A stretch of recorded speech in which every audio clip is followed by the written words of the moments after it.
उत्तर प्रदेश के अमरोहा जिले में एक दिल दहला देने वाला वाकया पेश आया, जहां ससुराल वालों ने जहेज की खातिर 23 साला गुलफशा को तेजाब पीने पर मजबूर कर दिया।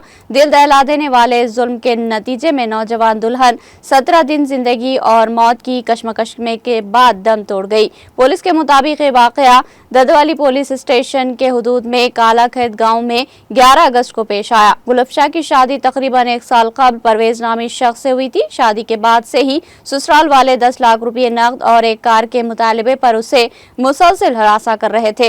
इल्जाम है कि इनके मुतालिबात को पूरा न करने पर गुलफशा को जबरदस्ती तेजाब पिलाया गया। गुलफशा को नाजुक हालत में हॉस्पिटल में दाखिल किया गया, लेकिन 17 दिन तक मौत से लड़ने के बाद वो जिंदगी की बाजी हार गई। मकतूला के वालिद फुरकान ने शौहर परवेज समेत 7 ससुराली रिश्तेदारों पर मुकदमा दर्ज कराया, जिनमें आसिम, गुलिस्ता, मनीष, सैफ, बोरा और बब्बू शामिल है। पुलिस के मुताबिक दफात के तहत केस दर्ज कर लिया गया। पुलिस ने कहा कि पोस्टमार्टम रिपोर्ट मौसूल होने के बाद जहेज के तहत कत्ल की दफा शामिल की जाएंगी और तमाम मुल्जिमीन को गिरफ्तार किया जाएगा।